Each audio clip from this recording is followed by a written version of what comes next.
ప్రార్థన చేసుకుందాం. పరిశుద్ధుడా, ప్రేమ కలిగిన దీవానికి వేలాది స్తోత్రం ప్రభా. నీ స్వరం వినడానికి ఇక్కడికి వచ్చి ఉన్నాం. మీరు మాతో మాట్లాడమని పాదాలు పట్టుకుంటున్నాం తండ్రి. తండ్రి, ఎలాగొచ్చున్నామో అలాగే మేము వెళ్ళకూడదు. ఒక అద్భుతంతో మేము ఇక్కడి నుంచి వెళ్ళాలి ప్రభా.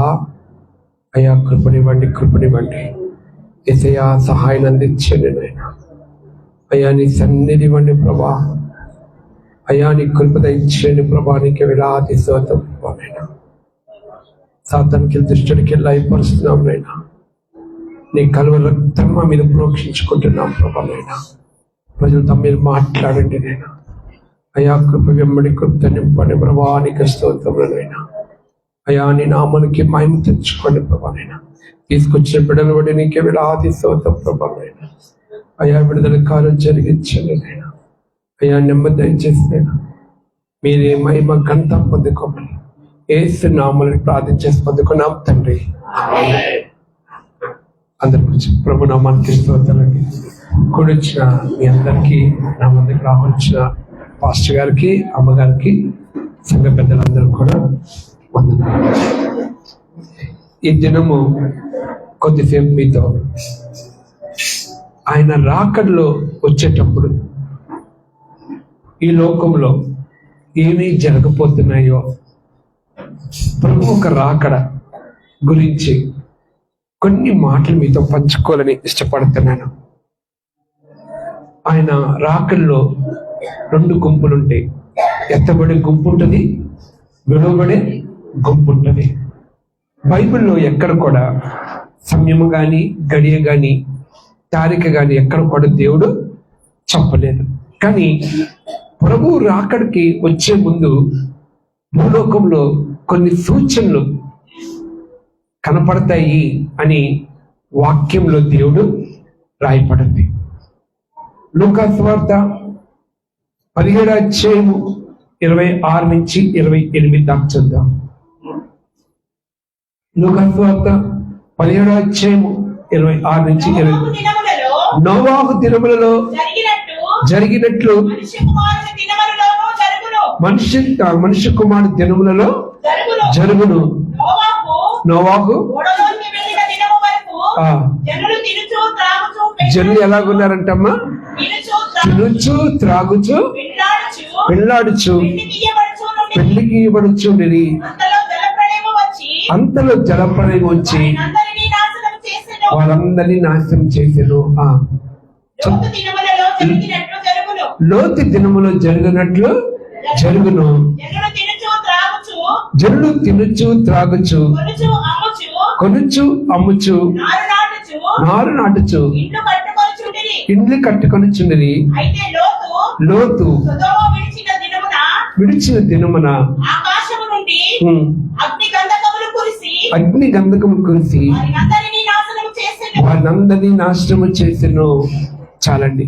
మనుష్య కుమారుడు వచ్చినప్పుడు ఇలాగ జరుగును. ప్రభు రాకడ వచ్చే ముందు ఇలాంటి సూచనలు జరుగుతాయి. ఇక్కడ లోతు దినముల గురించి, నోవాహు దినముల గురించి దేవుడు చెప్తున్నాడు. అక్కడ ఇక్కడ పెద్ద తేడా ఏమి లేదు. అక్కడ తింటున్నారు, తాగుతున్నారు, పెళ్లికిచ్చుకుంటున్నారు, ఎంజాయ్ చేస్తా ఉన్నారు. లోతు దినములో కూడా అలాగే ఉన్నాయి అని దేవుడు చెప్తా ఉన్నాడు. 28వ వాక్యం మనం చూద్దామా? మనుష్య కుమారుడు చదువు. జనులు తినుచు త్రాగుచు కొనుచు అమ్ముచు నారు నాటుచు ఇండ్లు కట్టుకొనుచుండిరి. అయితే లోతు సొదొమ విడిచిన దినమున ఆకాశము నుండి అగ్ని గంధకములు కురిసి వారినందరినీ నాశనం చేసెను. 29 కూడా చదవమ్మా. ఆ ప్రకారమే మనుష్య కుమారుడు 29 30 కూడా చదువు. ఆ ప్రకారమే మనుష్య కుమారుడు ప్రత్యక్షమగు దినమున జరుగును. ప్రత్యక్షమగు దినము వరకు జరుగును. చాలమ్మా. అంటే జనులు ఎలాగున్నారంటే అండి, తినొచ్చు, త్రాగొచ్చు, చక్కగా ఎంజాయ్ చేస్తా ఉన్నారు. లోతు దినములో, నోవాహు దినములో కూడా అలాగే ఉంది. దేనికి ప్రజలు ప్రాముఖ్యత ఇస్తున్నారంట ఈ దినాల్లో. దేని విషయంలో ప్రజలు ప్రాముఖ్యత ఇస్తున్నారు? తినే విషయంలో, ఎంజాయ్ విషయంలో, ఇల్లు కట్టుకునే విషయంలో, పెళ్లించుకునే విషయంలో, దీని విషయంలో ప్రతి ఒక్క ప్రజలు ప్రాముఖ్యతని ఇవ్వటం మనము ఇక్కడ చూస్తా ఉన్నాము. లోతు ఆ పట్టణం విడిచిపెట్టిన తర్వాత అగ్నిగుండము అక్కడికి దిగి వచ్చి ఆ పట్టణం మొత్తాన్ని కాల్చివేశారంట. ఇక్కడ 2 నీతిమంతులు ఉన్నారు. ఎవరంట? నోవాహు, లోతు. ఇద్దరు కూడా దేవుని ఎదుట వాళ్ళు కృపను వాళ్ళు పొందుకొని ఉన్నారు. చూడండి, ఆదికాండం 6:8 నోవాహు 6:8 ఆదికాండము. అయితే నోవాహు యెహోవా దృష్టి యందు కృప పొందినవాడు. ఏం పొందుకున్నాడంటమ్మా? కృప పొందుకుని వాడయ్యను. చదమ్మా. నోవాహు వంశావళి ఇదే. చాలా 5వ వాక్యం కూడా చదవం అంట. చూడండి, నోవాహు అంట దేవుని ఎదుట ఏం పొందుకున్నాడంటమ్మా? కృపను పొందుకున్నాడు. నీతి కలిగిన జీవితము చేసిన వారికి దేవుడు ఏమిస్తాడంటే ఒక కృపని దేవుడు అనుగ్రహిస్తాడు. సర్వలోకము నాశనమైపోయింది, సర్వలోకము చెడిపోయింది. కానీ అందుట్లో నీతిమంతుడు ఒక వ్యక్తి ఉన్నాడు. ఎవరతను? నోవాహు. కానీ ప్రకృతి వలన నాశనము చేయకముందు దేవుడు అక్కడ ఒక వ్యక్తిని కనుగొన్నాడంట. ఎవరా వ్యక్తి? నోవాహు. ఆదికాండము 6:5 అక్కడ ప్రజలందరూ ఎలాగున్నారంటమ్మా? నరులు చెడుతనము గొప్పదనియు, వారి హృదయం యొక్క తలంపులు గొప్పదనియు, ఊహంతయు ఎల్లప్పుడు చెడ్డదనియు యెహోవా చూచాడంటండి. చాలండి, దేవుడు చూశాడంట. ఏంటంటే వాళ్ళ హృదయం ఎలాగుంటుందంట? చెడ్డగా ఉందంటండి. ఈరోజు నీ కుటుంబానికి దేవుడు ఒక తీర్పు తీర్చబోతున్నాడు. నీ కుటుంబానికి, నా కుటుంబానికి దేవుడు ఒక తీర్పు తీర్చబోతున్నాడు ఈ దినాల్లో. ప్రభు రాకముందే కొన్ని తీర్పులు జరుగుతాయి బతికుండగానే మన కుటుంబంలో. నీ హృదయం ఎలాగుంది? నువ్వు కృప పొందుకున్నావా? నువ్వు కృప పొందుకున్న దానిగా ఉన్నావా? నీ హృదయం ఎలాగుంది? చెడ్డగా ఉందా? దేవుడు కానీ ఆ చెడ్డతనము చూస్తే నోవాహు దినములో ఆ పట్టణముని జలప్రలయం ద్వారా, ప్రకృతి ద్వారా నాశనం చేయాలనుకున్నాడు. అనుకున్నప్పుడు అక్కడ ఎవరు కనపడ్డారంట? నీతిమంతుడైన నోవాహు కనపడ్డాడు. కానీ ఆ ప్రజల గురించి ఎందుకు ఆ పట్టణముని నాశనం చేయాలనుకుంటున్నాడు? ఎందుకు మన కుటుంబంలో ఆశీర్వాదం లేదు? ఎందుకు మన కుటుంబంలో దీవెన లేదు అంటే నీ హృదయం ఎలాగుంది? దేవుని దృష్టిలో ఎలాగుందంటమ్మా? చెడ్డగా ఉందంట. మనసు ఎలాగుంది? చెడిపోయి ఉంది. ఈరోజు నీ హృదయము, నీ మనసు ఈ విధంగా ఉంటే నీ ఇంట్లో నీ ద్వారా కొన్ని తీర్పులు జరుగుతూ ఉంటాయి. నీ ద్వారా నీ కుటుంబానికి, నీ బిడ్డలకి కొన్ని తీర్పులు అనేది జరుగుతూ ఉంటాయి. ఎందుకు జరుగుతుంటుందంటే నువ్వు మారుతావేమో, నువ్వు సరి చేసుకుంటావేమో అని దేవుడు నిన్ను నన్ను హెచ్చరిస్తూ ఉంటాడు. ఇప్పటికే చూడండి, అనేక చోట్ల మనం చూస్తాం ప్రకృతి ద్వారా కొట్టుకుపోయిన దేశాలు ఉన్నాయి. సునామీ ద్వారా, వరదల ద్వారా, యుద్ధాల ద్వారా మన దేశంలో వింటున్నాం. కానీ అక్కడ మనము లేము, ఆ ప్రాంతంలో మనం లేము. కానీ లేకపోయినా కానీ నీ కుటుంబంలో కార్యాలు జరగకపోవటం కారణం ఏంటంటే నీ హృదయము ఎలాగుందో ఒక్కసారి దేవుడు నిన్ను నన్ను పరీక్షించుకోమంటాడండి. 1-2 వాక్యం చూద్దాం. ఆదికాండం 6 భూమి మీద విస్తరించిన తర్వాత కుమార్తెలు వారికి పుట్టినప్పుడు దేవుని కుమారులు నరుల కుమార్తెలు వారిని చూచి వారందరిలో తమకు మనసు వచ్చిన స్త్రీలను వివాహం చేసుకోవాలి. మనసుకు నచ్చిన వారితోనూ అంటే దేవుడు ఎందుకు ఆ ప్రకృతి ద్వారా నోవాహు దినముల ఆ శ్రమను పంపించాడంటే దేవుని బిడలంట లోకస్తులు చూసుకున్నారంట. అంటే ఎలా చేస్తుందంటే వివాహము వాళ్ళకి మనసుకి నచ్చినట్టుగా వివాహాలు జరుగుతున్నాయి. అది దేవుడికి అసహ్యం కలుగుతుంది, మనకైతే ఇష్టం కలుగుతుంది. కానీ నువ్వు ఏ పని చేసినా అది దేవుడికి ఇష్టకరం. అంటే నీ ఇంట్లో వివాహం జరిగిపించినా, నువ్వే పని చేసినా అది దేవుని దృష్టిలో ఇష్టమై ఉండాలి. అది ఇష్టమై ఉంటేనే ఆయన సంతోషపరుస్తాడు. 6వ అధ్యాయము 9వ వాక్యం కూడా చదువుదామా. నోవాహు నీతిపరుడను తన తరముల నిందారహితుడిగా ఉన్నానంటండి. నిందారహితుడుగా ఉన్నంట. తన తరములో ఎలా ఉన్నాడంటమ్మా? నీతిమంతులను నిందారహితుడుగా ఉన్నంట. ఈ తరములో, ఈ జనరేషన్ లో పెళ్లి కుమారుడిగా రాపోతున్నాడు. నువ్వు ఎలాగున్నావు? నిందారహితుడుగా ఉన్నావా?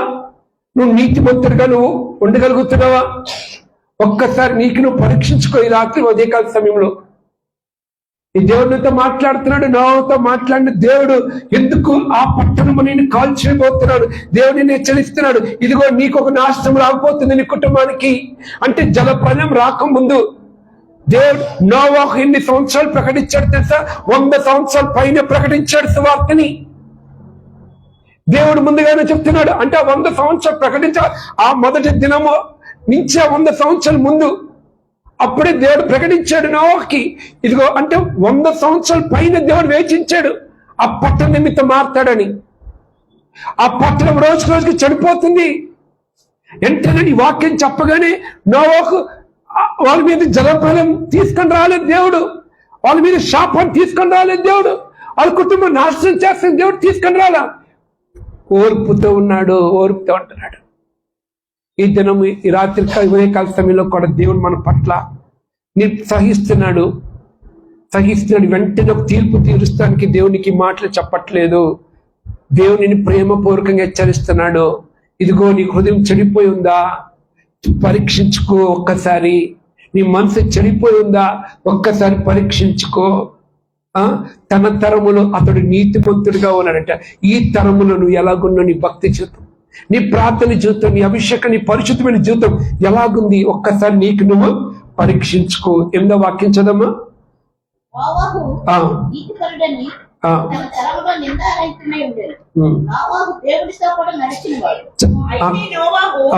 యెహోవా దృష్టి యందు కృప పొందిన వాడయ్యను. చాలమ్మా. నోవాహు దేవుడితో కూడా నడిచాడంట. దేవునితో నడిచాడు. దేవుని దృష్టిలో కృప పొందుకున్నాడంట. ఆదికాండం 7వ అధ్యాయం 1వ వాక్యం. యెహోవా ఈ తరము వారిలో నీవే నా ఎదుట నీతిమంతుడవై ఉండట చూచితిని కనుక నీవును నీ ఇంటి వారును ఓడలో ప్రవేశించుడి. అంటే ఏమంటున్నాడు? నువ్వు నీతిమంతుడిగా ఉన్నావు.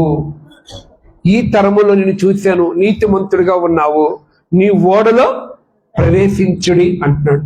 అంటే దేవుడు చెప్తున్నాడు. అప్పుడు అంత వయసు నోవాహుకి చాలా పెద్ద వయసు, అప్పటికి. మనకులాగా ఇది కాదు, మధ్య వయసు కాదు, చాలా ముసలి వ్యక్తి. కానీ ఆ వయసులో దేవుడు చెప్తున్నాడు, నీవు ఒక ఓడను సిద్ధపరచుకో. నీతిమంతులు ఉన్నారు, అనీతిమంతులు ఉన్నారు. నువ్వు ఎవరితో నువ్వు నడుస్తున్నావు, ఎవరితో నువ్వు జీవిస్తున్నావు? దుష్టుల ఒక తలంపులు. ఆ పట్టణం ఎలాగుందంటమ్మా? బలత్కారముతో నింపబడిపోయింది, మూర్ఖత్వముతో, అల్లరితో, అల్లరి మూకంతో నిండిపోయింది. కానీ నోవాహు ఎలాగున్నాడంటమ్మా? దేవుని ద్వారా కృప పొందుకున్నాడంట.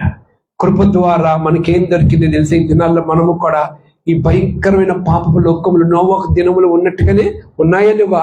బలత్కారంతో ఉంది, పాపంతో నింపబడిపోయింది. ఇల్లు కట్టుకుంటున్నాం, పిల్లలకి ఇచ్చుకుంటున్నాం, ఎంజాయ్ చేస్తాం, తిరుగుతున్నారు పబ్స్ అని. అంటే అప్పుడు ఆ పేర్లు. కానీ ఇప్పుడు ఏమైతే ఉన్నాయో అవన్నీ ఆ దినములో కూడా అదే ఉంది, అవన్నీ ఉన్నాయి. కానీ ఇప్పుడు పబ్స్ అని ఒక్కొక్క పేర్లు పెట్టారు, కొత్త అన్ని పేర్లు పెట్టారు. అప్పుడు ఆ పేర్లు. కానీ ఇప్పుడు జరుగుతున్న ప్రతి ఒక్క పాపం ఆ దినములో కూడా ఉన్నాయి. అంటే ఏంటంటాడు? నోవాహు దినములో ఏ విధంగా ఉన్నాయో ఈ దినాల్లో కూడా అయ్యే ఉంటాయి. దానికి కొత్తగా ఏమి రావు, పుట్టుకురావు. కానీ పేర్లు ఒక్కటే వచ్చినాయి అంతే. దానికి వాటికి పేర్లు పెట్టుకున్నారంతే ప్రజలు, వాటికి పేర్లు ఉన్నాయి. కానీ ఈ పాపపు లోకంలో నీకు దేవుడు నిన్ను చూసి ఒక కృపను దింపాడు. ఈ కృపతో నీకేమొచ్చింది? రక్షణ నీకు వచ్చింది. సత్యంలోకి దేవుడు మనలను నడిపిస్తున్నాడు. కృప అంటే యోగ్యత లేని వారికి దేవుడు ఏమిచ్చాడు? రక్షణని దేవుడు మనకి కలగ చేశాడు. దేవుని చిత్తం చేస్తానికి మనకి ఒక కృపని మనకి దేవుడు అనుగ్రహించాడు సంపూర్ణంగా నెరవేర్చడానికి. నోవాహు దేవుడు ఎందుకు తప్పించాడు అంటే నోవాహు జీవితంలో కొన్ని మంచి గుణాలు దేవుడు చూశాడు. మొట్టమొదటిగా ఏ గుణం పొందుకున్నాడంటే నోవాహు కృప పొందుకున్నాడు మొట్టమొదటిగా. రెండోది నోవాహులో ఏం కనపడిందంటే దేవుడికి నీతిమంతుడిగా కనపడ్డాడు. మూడోది యథార్థవంతుడిగా నిలబడ్డాడు నోవాహు. నాలుగోది ఏం కనపడిందంటే దేవునితో నడిచిన వ్యక్తిగా మనము ఇక్కడ చూస్తున్నాము.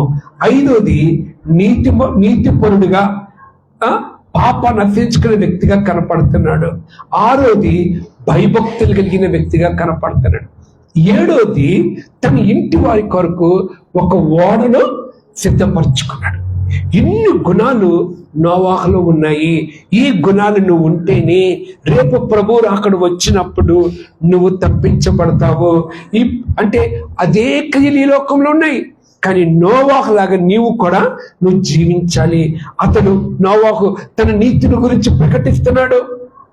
ఇదిగో మరణ దినం ఉంది, 2 దినాలు ఉన్నాయి. ఏంటి?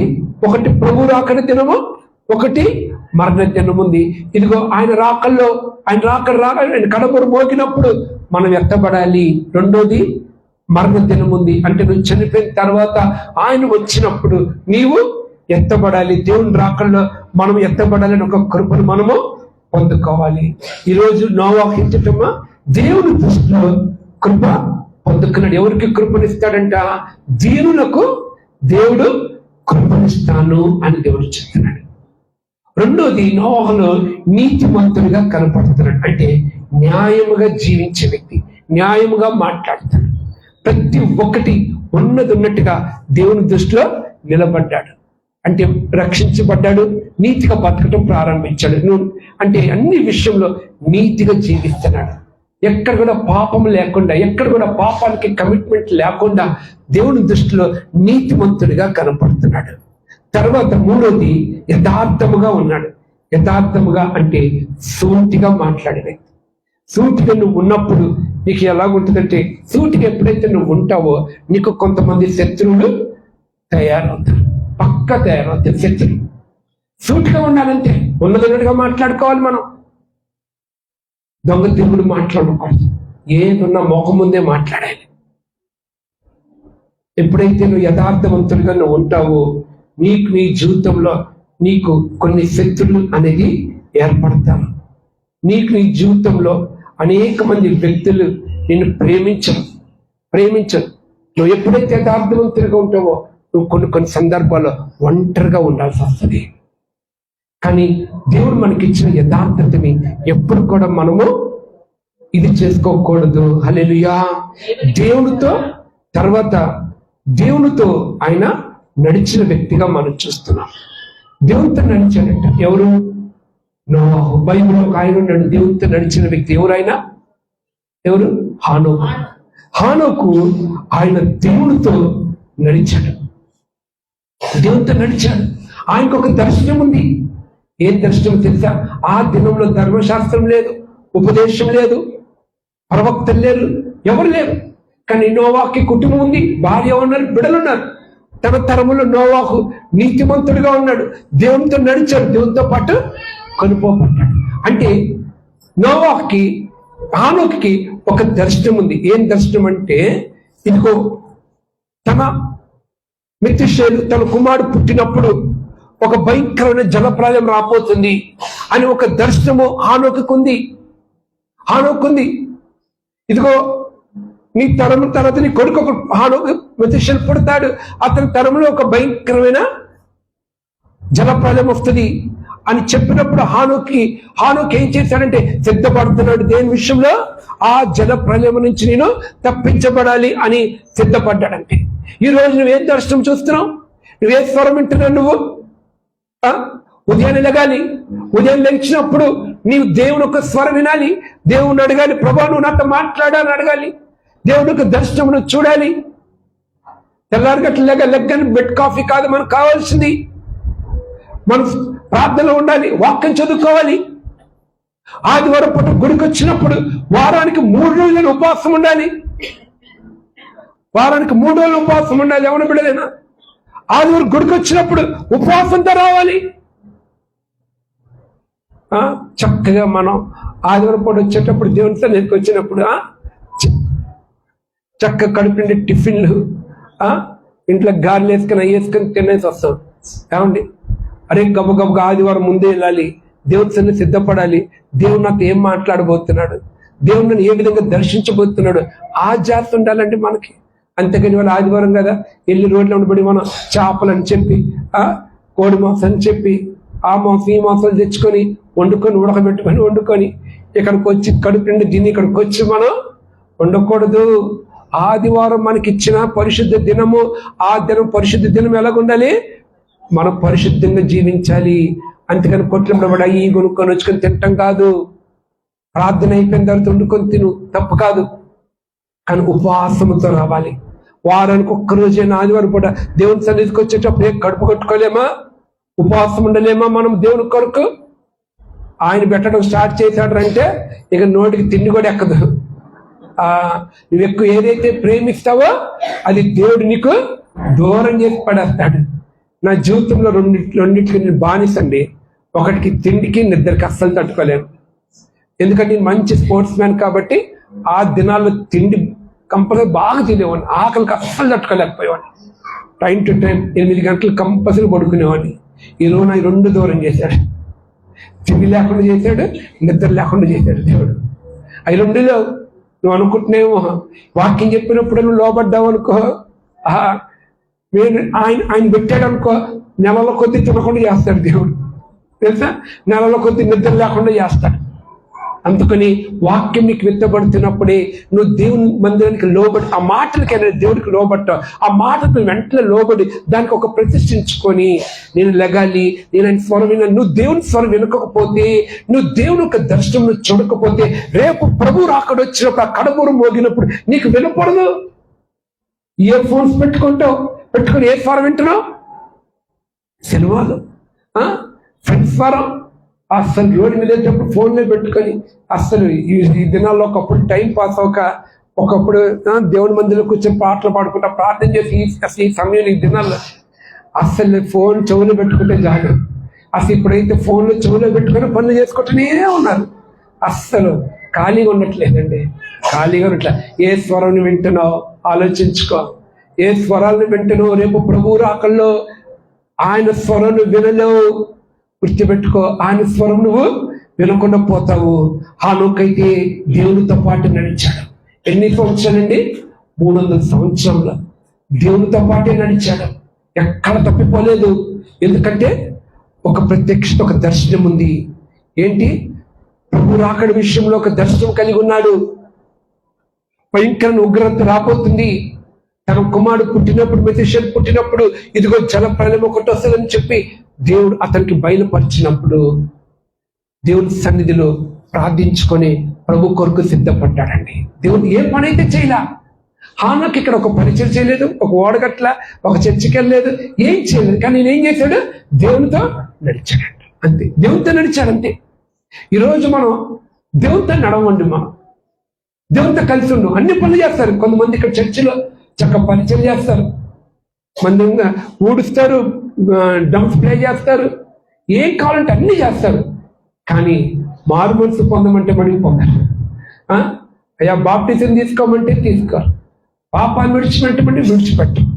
ఏది కావాలంటే అది చేస్తూ ఉంటారు. కానీ ఇంకా సమయం ఉంది అని మనము నిర్లక్ష్య ధోరణితో మనము ముందుకు వెళ్ళిపోతున్నాము. ప్రభుని విడిచిపెట్టి ముందుకు వెళ్ళిపోతున్నాము. ఏ ప్రకృతి నిన్ను తీసుకొని వెళ్ళిపోయిందో తెలీదు. ఏ ప్రకృతిని నాశనానికి అప్పగిస్తాడో తెలీదు.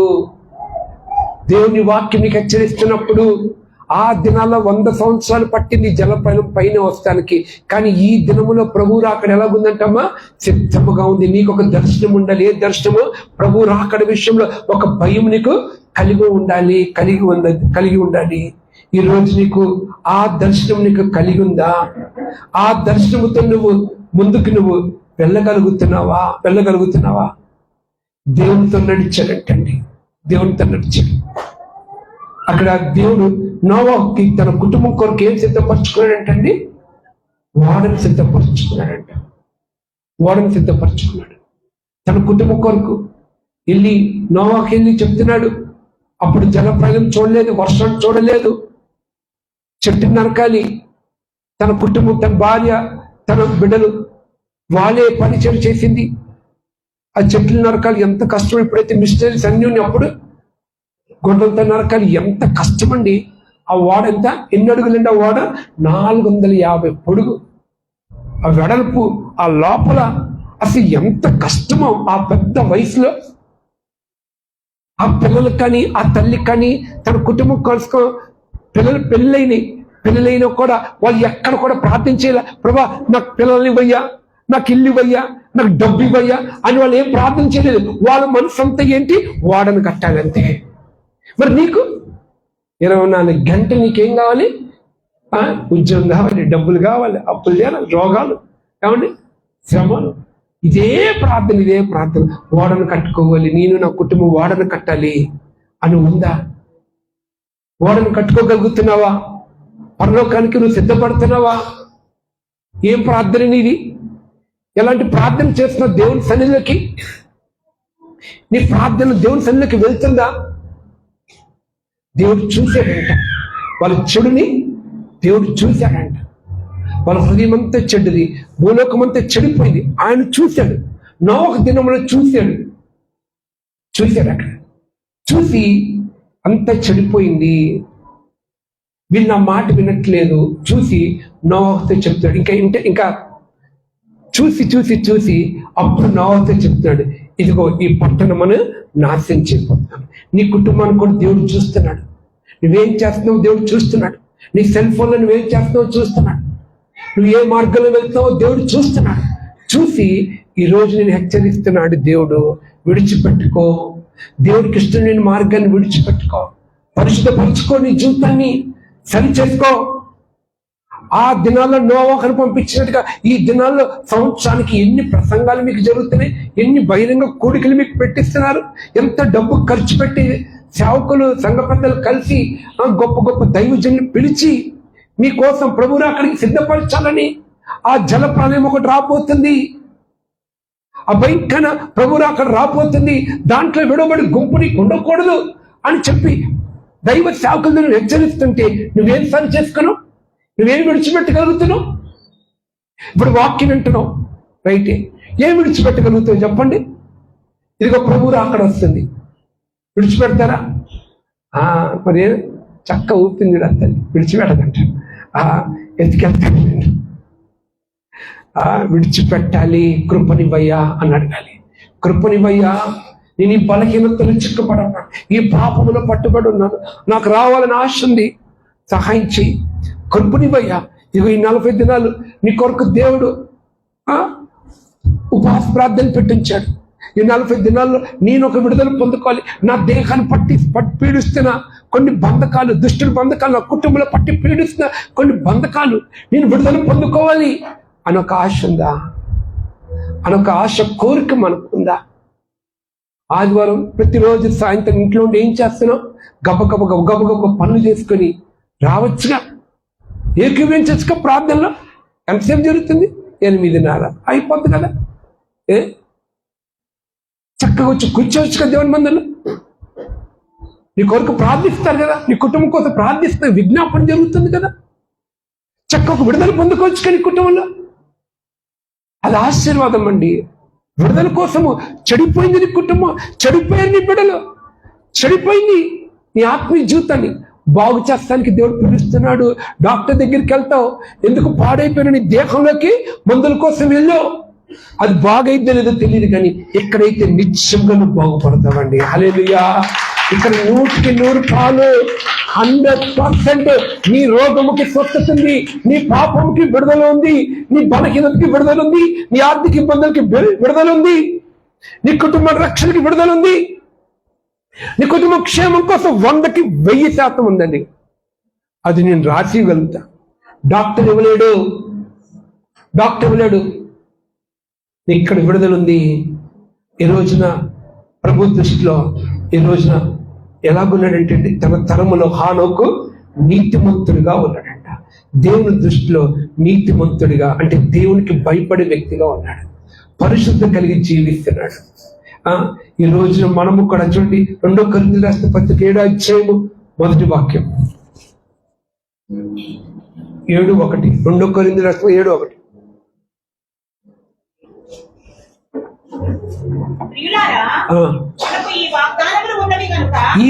ఏ వాగ్దానమో చదమ్మా.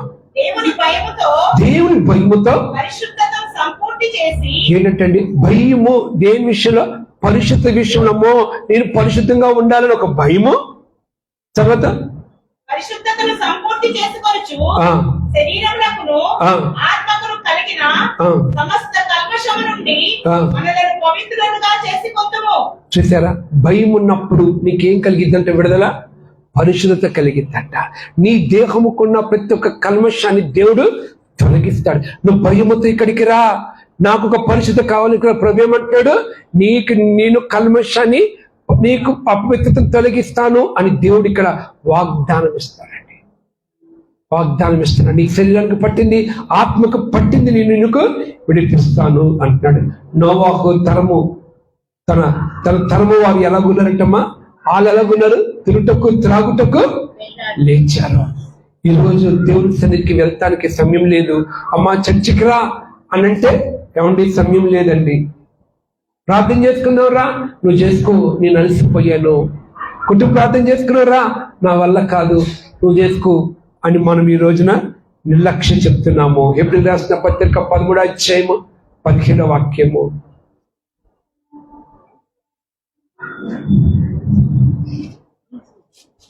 13:17. నీ పైన నాయకులుగా ఉండేవారు. ఎవరా నాయకులు? సేవకులు. నీ పైన ఒక నాయకులు ఉన్నారు. సేవకులు అంటే మీ విషయమే లెక్క అప్ప చెప్పాల్సిన వారే ఉన్నారు. ఇక్కడికి వస్తున్నారు చూసారా? మీ అందరి విషయంలో సేవకుడు అక్కడ దేవునికి లెక్క అప్ప చెప్పాలి.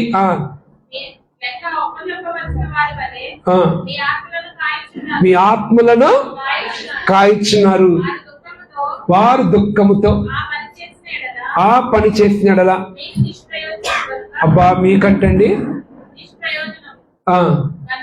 కనుక దుఃఖముతో కాక ఆనందము చేయనట్లు వారి మాట విని. ఎవరికి లోబడి ఉండాలి? ఈరోజు అంటారు సేవకుడికి మేము లోబడి ఉండాలా? సేవకుడు చెప్పినట్టుగా మేము వినాలా? మేము మాకు దేవుడు ఉన్నాడండి, ఇంట్లో దేవుడు లేడా? చర్చికి వస్తున్న దేవుడా? ఓ మాట్లాడుతూ ఉంటారుగా. ఇది చూడు వాక్యం, నీ విషయమై దేవుడికి సేవకుడు లెక్కప్ప చెప్పాలి. ఇక్కడ ఉన్న ప్రతి ఒక్క వ్యక్తి విషయంలో దేవుని సేవకుడు లెక్కప్ప చెప్పాలి. మీ గురించి ఆత్మలంటే కాస్తా ఉండాలంట. రాత్రి పగలు ప్రార్థన చేస్తా, ఏ తోడేలు రాకుండా, ఏ సింహాలు రాకుండా, ఏ సర్పాలు రాకుండా, ఏ దుష్టుడు మిమ్మల్ని ముట్టకుండా, మీరు బయటకు వెళ్తున్నప్పుడు, ఇంటికి వస్తున్నప్పుడు ప్రమాదాలు జరగకుండా, రోగాలు రాకుండా, ఏ కీడు మీకు జరగకుండా మీకేం చేస్తున్నారటమ్మా? అయ్యగారులు కాస్తా ఉండాలి. కాపాయా, స్తోత్రమయ్యా, స్తోత్రమయ్యా, స్తోత్రం చెప్తా, ప్రార్థన చేస్తా, నా బిడ్డను కాపాడు కాపాడు కాపాడని కన్నీరు కాలుస్తా ఉండాలంటండి. కానీ వీళ్ళు సేవ ఎలా చేయాలంట? మీ పట్ల ఆనందముతో సేవ చేయాలంట, దుఃఖముతో ఆ పని చేయకూడదు. దుఃఖం అంటే ఏంటి? సేవకులు దుఃఖం ఎప్పుడు వస్తుంది?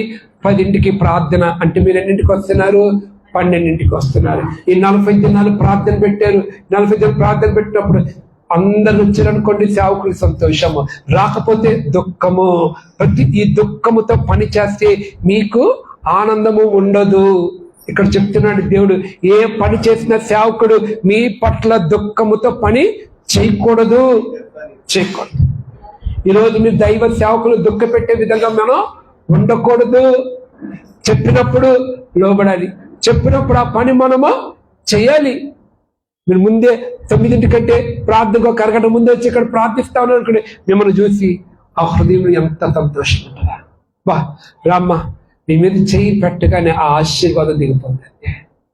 అదే కానీ ప్రార్థనకు రాలేదనుకో, వాళ్ళ మీద ఒక దుఃఖము, రాని వాళ్ళ పట్ల ఒక దుఃఖము.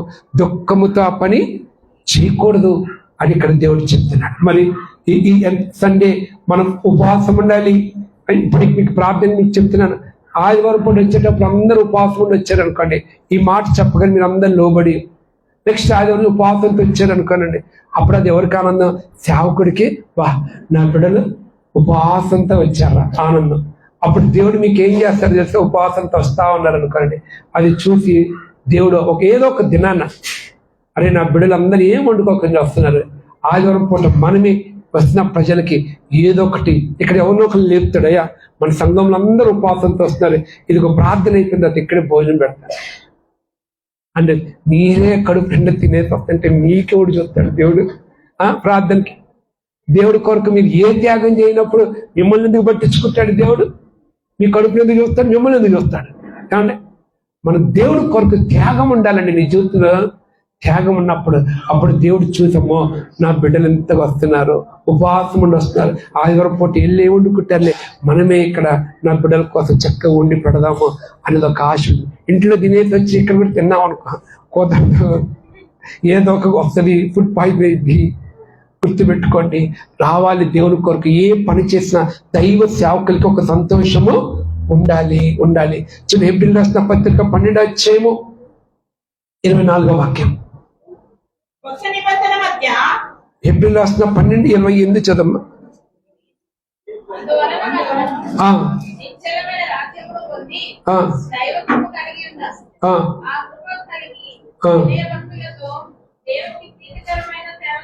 ఏ సేవ చేయాలంటండి? ప్రీతికరమైన సేవ చేయాలంట. అంటే దేవుడికి ఎలా ఉండటమ్మా? వినయముతోను భయముతోను సేవ చేయాలి. దేవుని సన్నిధికి ప్రతి ఒక్క ఆదివారం సేవ అంటే సమయానికి రావటమే నువ్వు దేవునికి సేవ చేయటం. ప్రీతికరంగా అంటే ఎవరికి?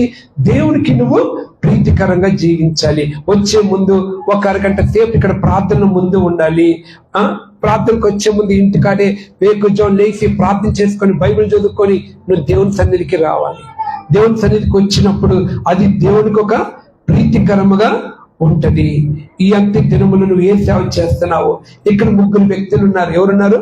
నోవాహు, హానోకు, లోతులు ఉన్నారు. వీళ్ళు 3 కూడా ఎలా ఉన్నారంటమ్మా? దేవుని ఒక భయం కలిగిన వ్యక్తి, దేవుని ఒక కృపను వాళ్ళు పొందుకునే వ్యక్తులుగా ఇక్కడ మనకి కనపడతా ఉన్నారు. కీర్తన 116 అధ్యాయము 12-13 వాక్యం చూద్దాం.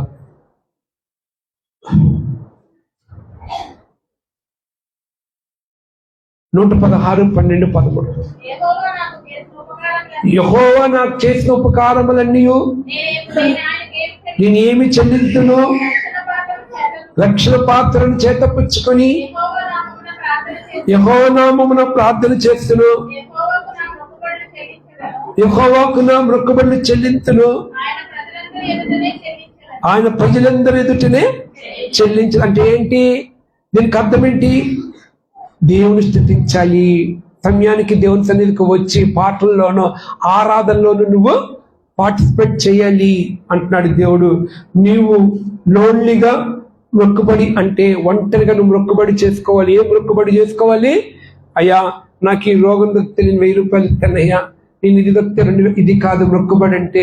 ఏం మొక్కుబడి చేసుకోవాలంటే, ప్రభా ఇది మొదలుకొని నేను ఆదివారం పూట సమయానికి వస్తాను, వేకుజం లెగుస్తాను, ప్రార్థన చేసుకుంటాను.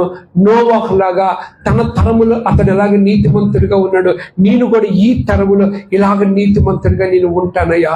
ఆ కృపలో నోవాహుకి ఇచ్చిన ఆ కృప నాకును ఇవ్వయ్యా అన్నాడు. కాదండి, ఎవరైనా ఎన్ని అడుగుతారేమో దేవుడు చూస్తాడు, కానీ మనం ఎన్ని కోరుకోమండి. మనం కోరుకోకుండా మన ఇష్టానుసారంగా మనము వెళ్తున్నాము. చూద్దాం. రెండోది లోతు గురించి మనం కొంచెం ధ్యానిద్దాము. లూకా సువార్త 17వ అధ్యాయము 28వ వాక్యం మనం చదువుదాం.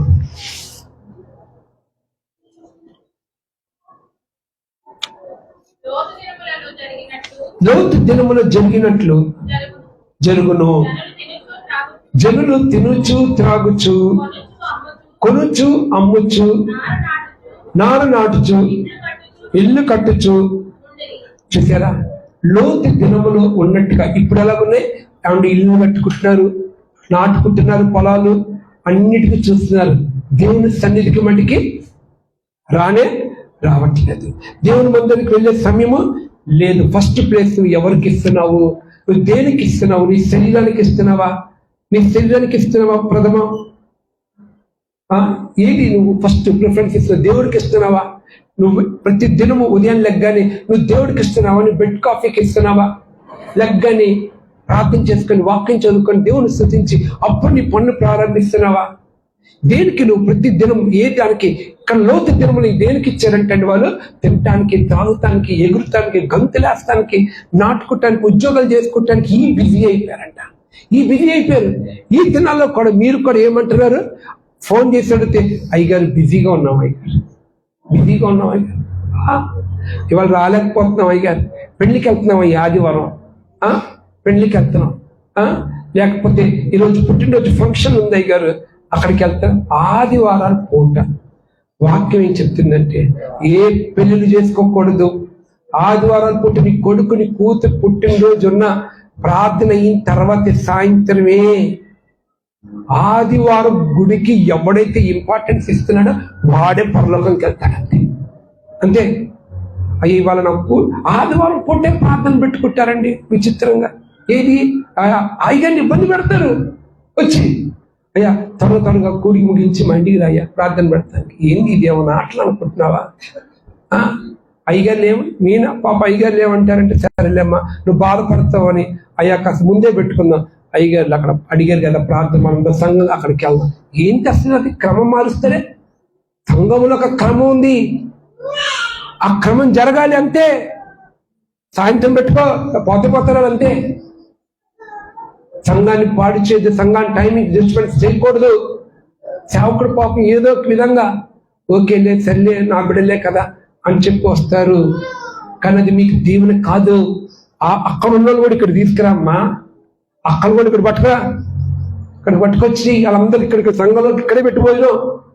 అన్నం తీసుకొచ్చి బంధువులు అన్నం తీసుకొచ్చి ఇక్కడ కూర్చోబెట్టి ఆదివారం పూటే మళ్ళీ ఇంటికాడ సపరేట్గా ఎందుకు? ఉదయం పూట సాయంత్రం పెట్టుకుని ఓకే, ఉదయం పెట్టుకోవాలంటే ఇక్కడే వచ్చి అందరిని ఏడ కూర్చోబెట్టి బంధువులు అందరినీ చక్క ఇక్కడే ప్రార్థన వాక్యం అయిపోయిందంతా వాళ్ళు కూడా దేవుని ఒక వాక్యం అనిపిస్తుంది ఇక్కడే ఏర్పాటు చేయి.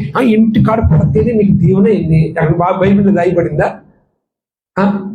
ఇంటికాడ ప్రార్థన పెడితేనే దీవెన ఉందా ఎక్కడన్నా? ఏమండి అట్లా రాయబడిందా?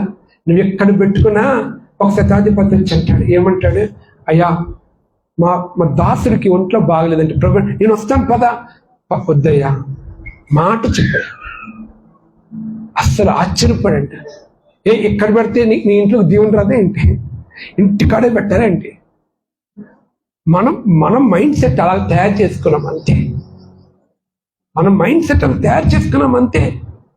అంటే ఇంటి దగ్గర జరగడం తప్పని నేను అన్ను, పెట్టుకోవడం మంచిదే.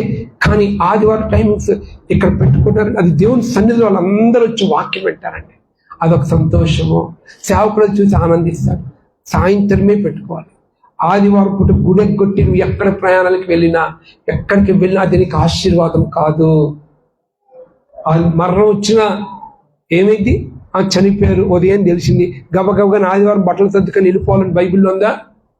ఆడికి అక్కర్లేదు. అది తల్లైనా తండ్రైనా ఎవడు చనిపోయినా అక్కడ మరణం దినము కంటే ఇది పుట్టిన దినము కంటే మరణ దినము మేలే నన్ను చేసింది. ప్రార్థన అయిపోయిన తర్వాత కూర్చో, అమ్మ చనిపోతున్నా అని చనిపోతాడు, వెళ్ళేం చేస్తావు? బోరు నాటమని ఏడ్చే వాళ్ళం కాదు. పరలోకంకి వెళ్ళారు, చక్క ఇక్కడ చూసుకొని ఆరాధించుకొని వెళ్ళాలండి. ఆగుతారు అందుకు ఒకసారి నెక్స్ట్ పూడ్చుకుంటారు. ఏమైంది?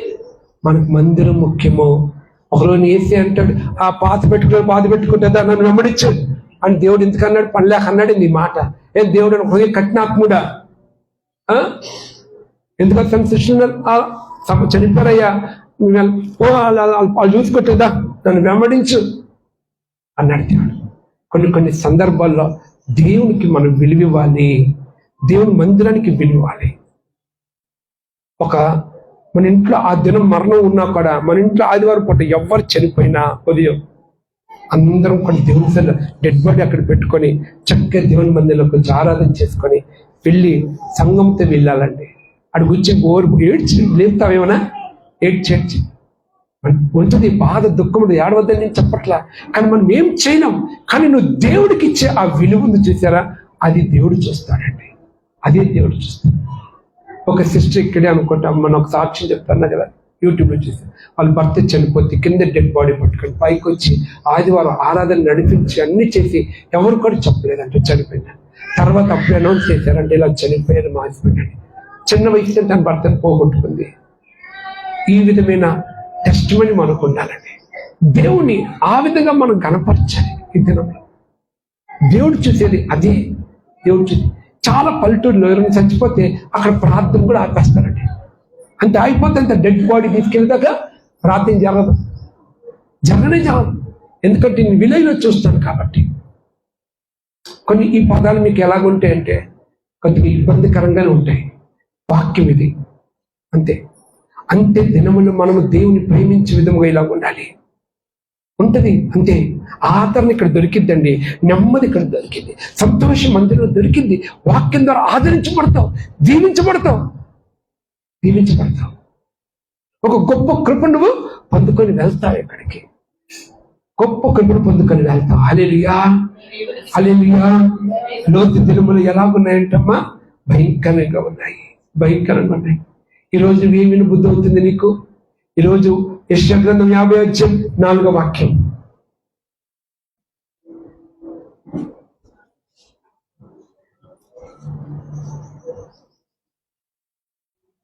అలసిన వారిని మాటల చేత ఓరడించి జ్ఞానము నాకు కలుగునట్లు చదవమ్మా. శిష్యుడికి తగిన నోరు యెహోవా నాకు దయచేసి ఉన్నాడు. శిష్యులు వినున్నట్లుగా నేను వినుటకై ఆయన ప్రతి ఉదయమున నాకు వినుబుద్ధి పుట్టించుచున్నాడు. ప్రతి దినమునంట విని బుద్ధి ఏంటి ఏం వినటానికి ఇష్టపడుతున్నావు? విను బుద్ధి. ఎవరిది వినటానికి? మీ అమ్మది, మీ నాన్నది కాదు, మీ బాయ్ ఫ్రెండ్, గర్ల్ ఫ్రెండ్ కాదు, ఆ పనికి మనల్ని కాదు వినటానికి. దేవుని ఒక స్వరము వినుబుద్ధి పడుతుందా?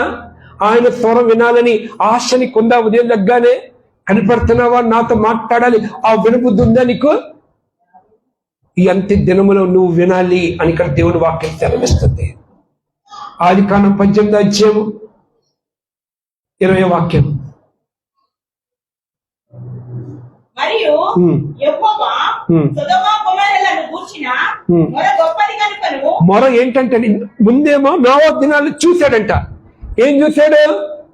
చెడ్డగా ఉంది, నరుల హృదయం చెడ్డగా ఉంది, చెడిపోయింది, వాళ్ళ ప్రవర్తన చెడిపోయింది. ఆయన చూశాడంట.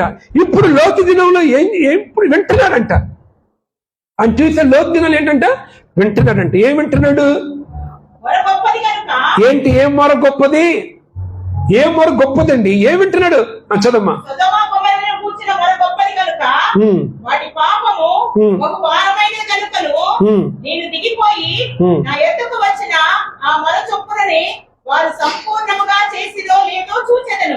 ఏంటంటే అండి, మొర వినపడుతుందంట. ఏ మొర వినపడుతుంది దేవునికి? ఏ మొర వినపడుతుంది? పాప పని మొర వినపడుతుంది. దేవుడికి మొర వినపడుతుంది. నీ ఇంట్లో ఉన్న ఆ టీవీలో సినిమా సీరియల్ మొర వినపడుతుంది దేవుడికి. నీ అబద్ధాలు వినపడుతున్నాయి, నీ బూతు మాటలు వినపడుతున్నాయి. ప్రతి ఒక్క మాట దేవుడికి వినపడుతుంది. నువ్వేం మాట్లాడుతున్నావు, ఏం చేస్తున్నావు? సేవకులకి విరోధంగా, దైవ సేవకులు దేవుడికి విరోధంగా చేస్తే క్రియలు మొర వినపడుతుంది. నువ్వేం కోరుకుంటున్నావు? వినపడుతుంది.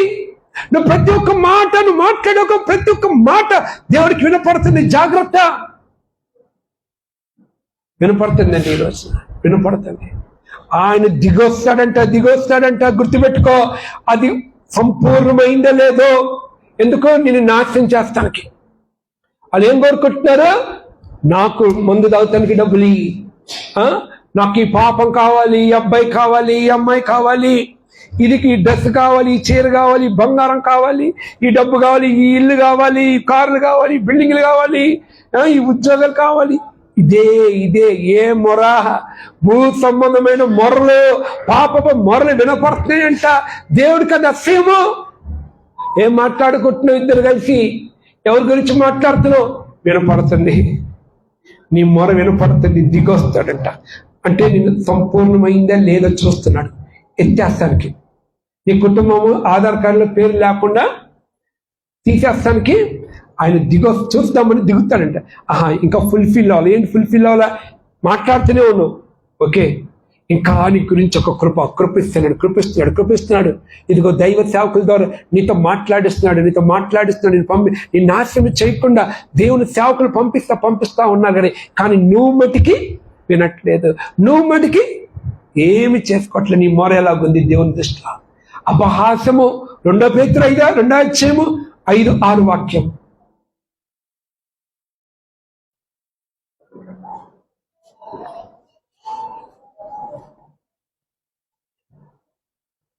2 పేతురు 2:5-6 వాక్యాలు.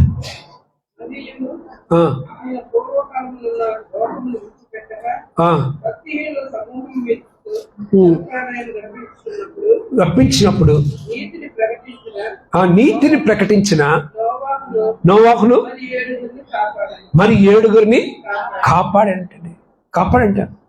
అపహాస్యము. దేవుని సువార్త ప్రకటిస్తుంటే అపహాస్యము. ప్రార్థనకు రా అంటే అపహాస్యము. అమ్మా ఉపవాసము అంటే అపహాస్యము. అమ్మా 40 దినాలు ఉపవాస ప్రార్థన చేస్తారా? నీకేమయ్యా చెప్తావు? మాకు ఇంట్లో పనులు లేవా? ఏం అపహాస్యము. ప్రార్థనకు రాకపోవటమే నువ్వు దేవునికి అపహాస్యం చేస్తున్నట్టే. ఆదివారం పూట గుడికి సమయం రాకపోతే దేవుని అపహాస్యం చేస్తున్నట్టే. సమయానికి నువ్వు మందిరానికి వచ్చి ఆరాధించకపోతే దేవుని అపహాస్యం చేస్తున్నట్టే. గుర్తుపెట్టుకోండి, ఈ దినాల్లో ఎలాగుంది మనకి. ఈ దినాల్లో ఎంతటి భయంకర పాపం ఉందండి. ఆడపిల్ల మగపిల్లలు పాపం జరుగుతూ ఉంది ఆ దినాల్లో. లోతు దినములో భయంకర పాపం అనమాట. చూడండి, హెచ్కేలు 16:49-50 వాళ్ళ హృదయాలు ఎలాగున్నాయంటే, లోతు ఆ పట్టణములు ఎలాగున్నాయంట? గర్వంతో నింపబడిపోయింది, అహంకారంతో నింపబడిపోయిందంట. సోమరులుగాను అహంకారులుగా మారిపోయారంట. చదవండమ్మా.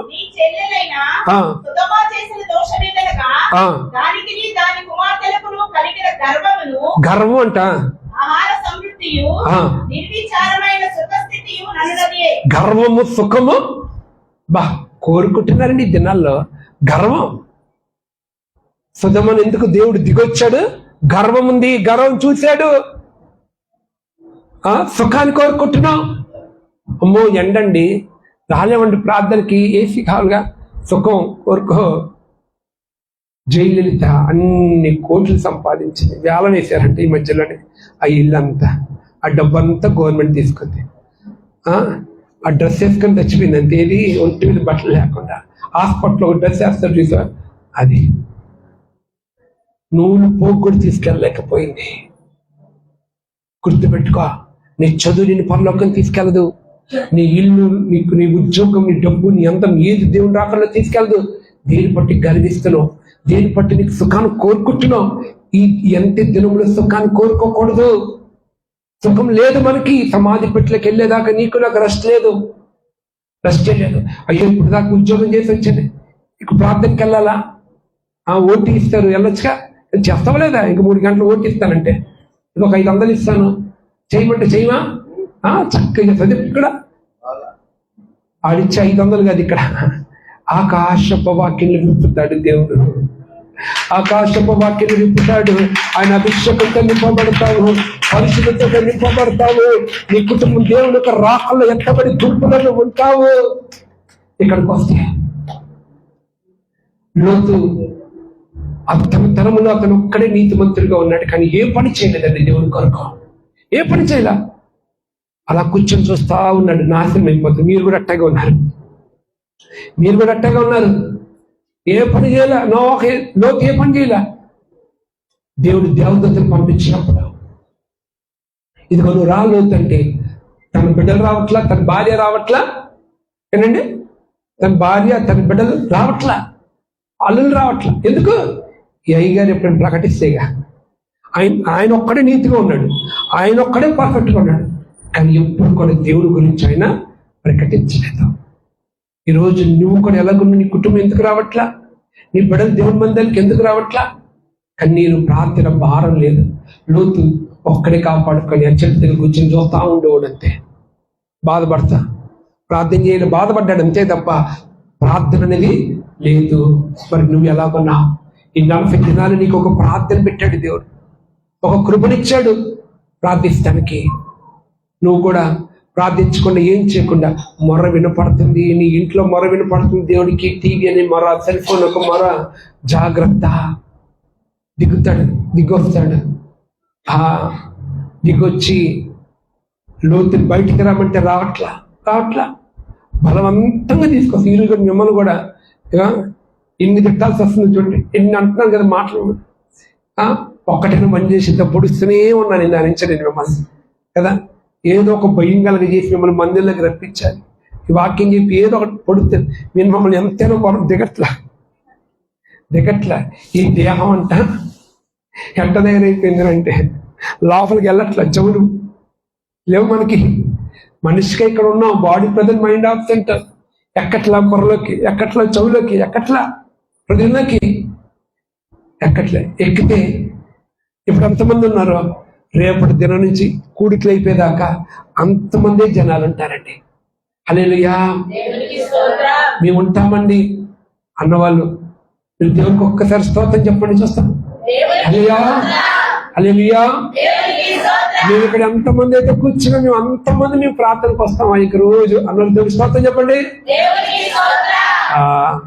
రాకపోతుంటది అప్పుడు దిగొస్తాడు, మీకోసం వస్తాడు దేవుడు, దిగొస్తాడు కిందకి. అప్పుడు దేవుడు దిగొచ్చి లోతుని బయటికి తీసుకొని వస్తుంటే తన అల్లి నువ్వు రాలేదు బయటికి. తన భార్యకి ఎప్పుడు వెనకాల తిరిగి చూపే, ఏమండి వెనకాల తిరిగి చూపే లోకం అయిపోయి ఉప్పు స్తంభం అయిపోయింది. కుటుంబం మొత్తం నాశనం చేస్తున్నాడు, లోతు మొత్తం నాశనం చేసుకున్నాడు. వారి మొర దేవుని సన్నిధిలోకి వినపడిందంటండి. తల్లి ఫస్ట్ టీచర్ అండి బిడ్డలకి.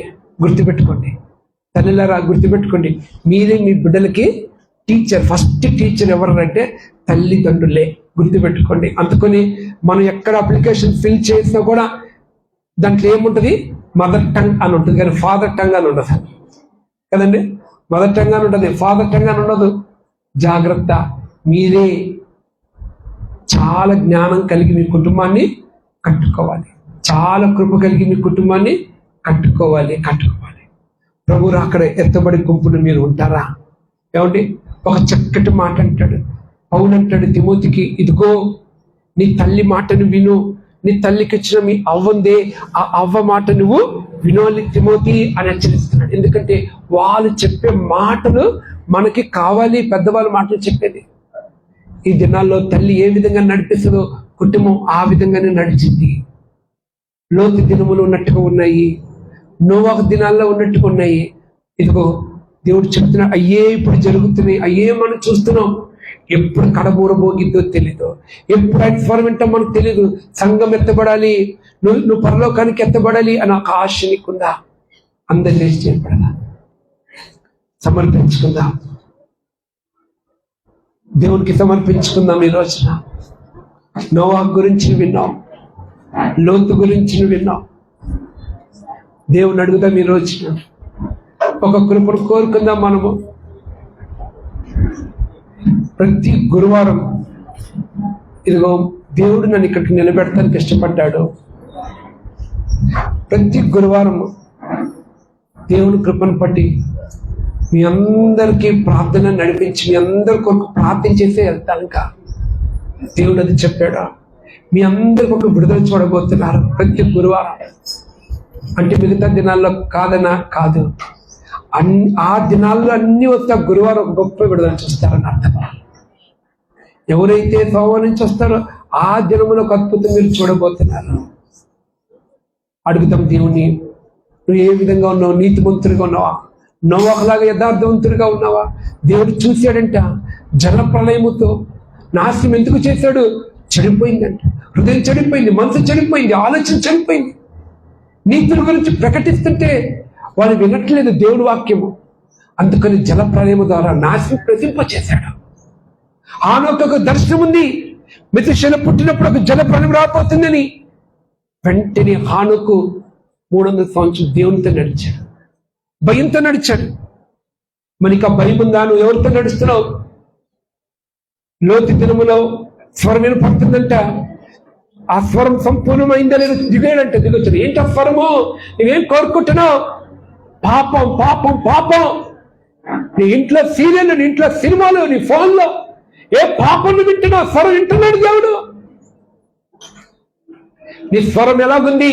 ఎవరి గురించి మాట్లాడుతున్నావు? ఎవరి గురించి చెప్తున్నావు? వింటున్నాడు దేవుడు. జాగ్రత్త, దిగొస్తాడు దేవుడు. ఒక వ్యక్తి గురించి కంటే ఒక వ్యక్తి గురించి మాట్లాడావా, ఇదిగో అగ్ని గుణంతో కాల్చేస్తానన్నాడు దేవుడు. ఆయనకి ఇష్టం లేదది. ఇతరుల గురించి మాట్లాడటం అంటే ఆయనకి ఇష్టపడ్డు. నీ ఇంట్లో దేవుడికి ఇష్టమైన స్వరం మోగకూడదు. ఈ నోట్లో నుంచి వస్తున్న బూతులు, అపిత్తల మాటలు, అబద్ధాలు, మోసుకొని మాటలు ఆయన వింటున్నాడు.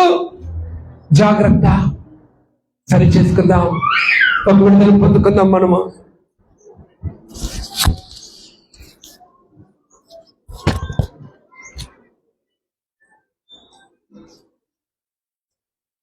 ప్రార్థన చేసుకుందాం. అలాగే నిలబడి ఉండండి.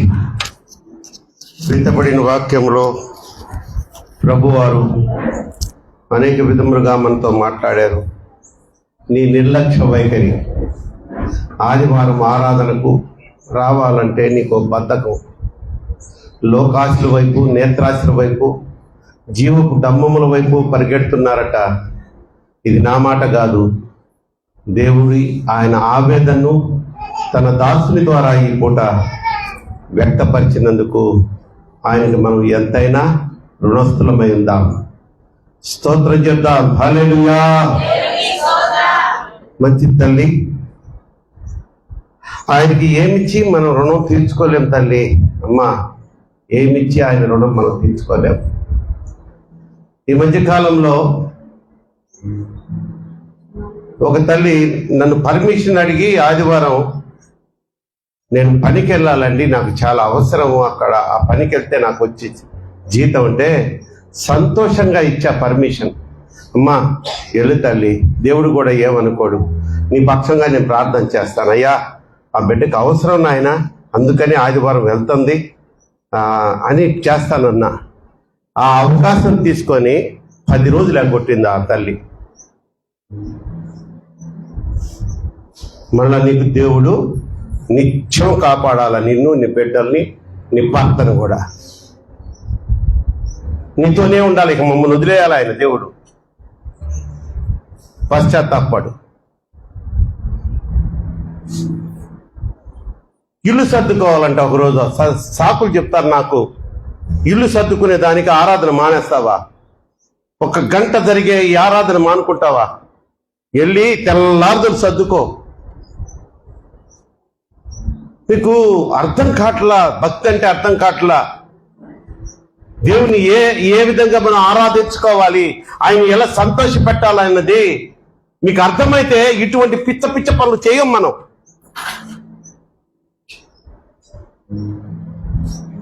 నీ ఇష్టం వచ్చినప్పుడు నువ్వు ఆరాధనకు వస్తా ఉంటే ఆయన ఎందుకు నిన్ను మెచ్చుకుంటాడు? ఆయన కరుణామయుడు కాబట్టి నీకు ఏ ఆపద రాకుండా కాచి కాపాడుతున్నాడు. నువ్వు చూపించే ఆ చిన్న భక్తికే మురిసిపోతున్నాడు ఆయన. నువ్వు నేను అనుకుంటున్నావు, అబ్బో నా అంత భక్తులు లేరు అనుకుంటున్నావు. నేను బాప్తిసం తీసేసుకున్నానికి పరలోకం నాకు గ్యారంటీ అనుకుంటున్నావు. లెక్కలోకి వస్తుంది. నువ్వు ఒక్క ఆదివారం ఎగ్గొట్టావా, నువ్వు కరెక్ట్ రీజన్ చెప్పాలి. మనం పైకి పోయినప్పుడు పిచ్చి పిచ్చి మాటలు చెప్పకూడదు. ఇల్లు కడుక్కుంటున్నాను, చేపల కూర ఉండాలా, దైవజను నోటి నుంచి వచ్చింది కదా, ప్రతి ఆదివారం మనం ఉపసించేద్దాం, ప్రయత్నం చేద్దాం. అదేం కష్టమైన పనేం కాదుగా అక్క. మీరు వచ్చేవాడు కదా ఒకప్పుడు నిర్మలక్క, ఆ పాత బ్యాచ్ అమ్మ. నిజంగా చాలా కఠినంగా చేసేవాళ్ళు ఉపవాసం అంటే. అప్పుడు మాథ్యూస్ పాస్టర్ గారని సీనియర్ ఆయన చెప్పేవాళ్ళు, ఆయన మాట వినేవాళ్ళు. వీళ్ళు ఏది ఆ లోబడే జనం లేదు. ఇప్పుడు లోబడనల్లని ఇజ్రాయేల్ జనాంగంలాగా తయారయ్యాం మనం. వంటలు మానేయండి ఆదివారం, ఏం పర్లేదు, సాయంత్రం చేసుకోండి, కమ్మగా చేసుకొని తినండి. నువ్వు మధ్యాహ్నం భోజనం కోసం నువ్వు ఆరాట పడ్డావంటే దేవునికి దూరం అయినట్టే లెక్క. దేవునికి నువ్వు ఇంపార్టెన్స్ ఇవ్వట్లా, ఆరాధనకి ఇంపార్టెన్స్ ఇవ్వట్లా. కోమలి, నువ్వు ఎన్నిసార్లు చెప్పినా నువ్వు అది చేయాల్సిందే, ఆ చేపలు దోమాల్సిందే. కానీ ఆయనంట మనల్ని మన కన్న తల్లిదండ్రుల కంటే ఎక్కువగా లాలిస్తాడంట. అరే మీకు ఎన్నిసార్లు చెప్పాలరా మీరు యువకులు, మీకేం పని రా? పొద్దున్నే ఒకడు 12కి వస్తాడు, ఒకడు 11:30కి వస్తాడు, ఒకడు 11కి వస్తాడు. ఏనా 10:30కి వచ్చి కాస్త మందిరంలో ఏదైనా ఆదుకోవచ్చుగా? అక్కలు చెల్లెళ్ళు పనులు చేస్తున్నారు, వాళ్ళకి ఏదో సహాయం చేయొచ్చుగా? మీకు కొన్ని తలాంతులు ఇచ్చాడురా దేవుడు. ఆ తలాంతులు మందిరంలో వినియోగించండి, ఆయన కృపను పొందుకోండి.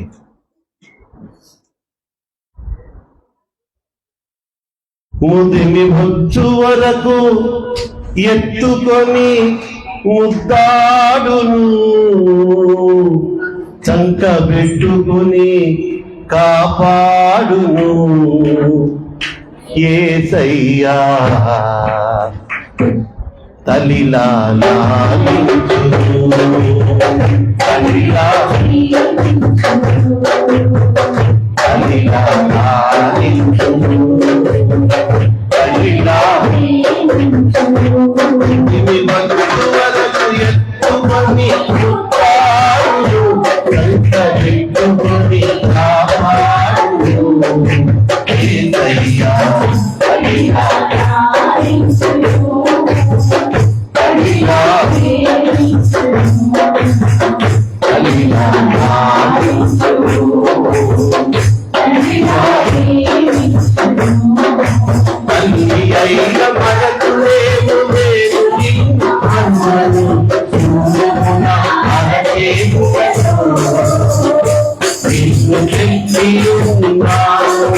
తల్లి అయిన మనకులేమో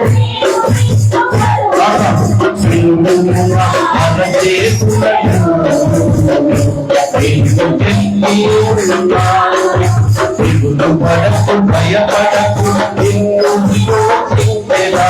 నిన్ను భారమంతరు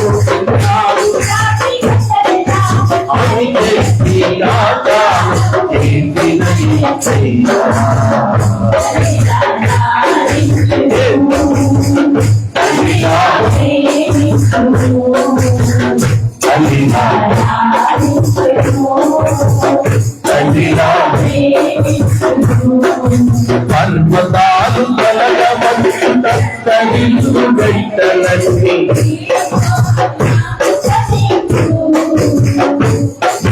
నాని వందన తొలగదు. పర్వతాలు కలగవచ్చు తత్తరిల్లు గైతలన్నీ వీడిపోము నాకు పైకి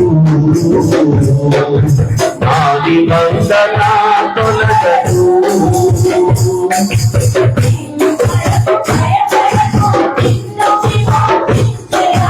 నీకు భారమంతము అని చేసి వాగ్దానం చేసిన యేసయ్యా. తల్లిలా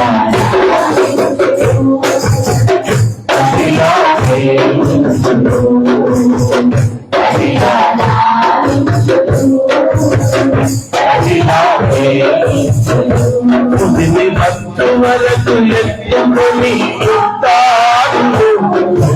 పెట్టుకొని కాపాడును యేసయ్యా.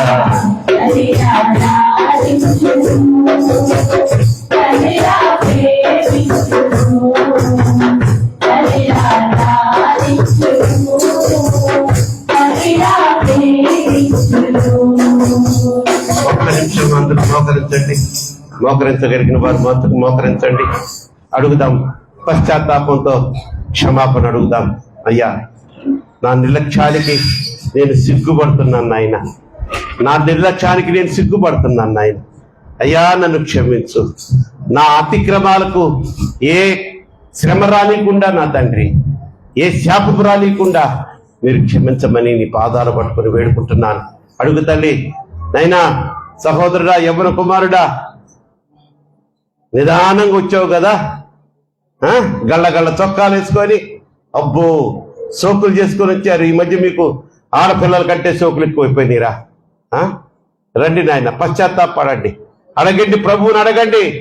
నిజమైన పశ్చాత్తాప హృదయంతో నువ్వు అడిగితే దేవుడు నిన్ను క్షమించి నిన్ను హక్కుని చేర్చుకున్నటకు ఆయన సిద్ధంగా ఉన్నాడు. నిజమే కదా, మనం చేసింది తప్పేగా. ఆదివారం ఆరాధన అనవసరంగా బాధేయచ్చా, లేటుగా రావచ్చా? మన కోసం ఆయన మన పాప శాప విమోచన కొరకు సిలువలో బలైపోయి కొరడా దెబ్బలు తిని రక్తము కార్చి తన ప్రాణాన్ని పెట్టిన యేసయ్యకు కృతజ్ఞత చెల్లించే విధముగా 40 రోజులు ఆరాధనలు జరుగుతుంటే నిర్లక్ష్యం చేస్తావా? రావా? కానీ ఆయన చేసిన ఆ బలియాగము, ఆ త్యాగం మాత్రం నువ్వు అనుభవించాలి. నీకు రావాలి ఆ కృప. ఇస్తాడు, తప్పకుండా ఇస్తాడు ఆయన. ఎప్పుడు ఆయన మనం దాటిపోడు. అంతే. నీకులాగా నాకులాగా కృతజ్ఞత లేనివాడు కాదు ఆయన. మనల్ని సృష్టించుకున్నాడు ఆయన. అందుకనే అంతగా ప్రేమిస్తున్నాడు ఆయన మనల్ని. ఇకనైనా పశ్చాత్తాపడండి.